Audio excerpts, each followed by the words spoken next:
చూస్తే తెలంగాణలో బీఆర్ఎస్ పార్టీకి భవిష్యత్తు లేదని, కాంగ్రెస్ బీఆర్ఎస్ పార్టీలు బీజేపీని గెలవకుండా ప్రయత్నిస్తున్నాయని బీజేపీ రాష్ట్ర అధ్యక్షుడు కేంద్ర మంత్రి కిషన్ రెడ్డి అన్నారు. మెదక్ జిల్లా తూప్రాన్లో నిర్వహించిన బీజేపీ విజయ సంకల్ప యాత్రలో ఆయన పాల్గొన్నారు. రాబోయే పార్లమెంట్ ఎన్నికల్లో బీఆర్ఎస్ పార్టీ ఒక్క సీటు కూడా గెలవదన్నారు. తెలంగాణలో 17కు 17 స్థానాలు బీజేపీ గెలవడం ఖాయమని, ఎంఐఎం అధినేత అసదుద్దీన్ ఓవైసీని కూడా ఓడిస్తామని కిషన్ రెడ్డి అన్నారు. సర్వేలలో కూడా నరేంద్ర మోడీ గారు అద్భుతమైనటువంటి మెజార్టీతో మరోసారి ప్రధానమంత్రిగా ఈ దేశంలో గెలవబోతామని మనవి చేస్తున్నాను. నాకు పూర్తి విశ్వాసం ఉంది.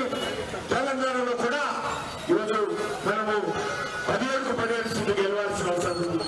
ఎందుకంటే టీఆర్ఎస్ పార్టీకి భవిష్యత్తు లేదు. టీఆర్ఎస్ పార్టీ నిన్నటి పార్టీ.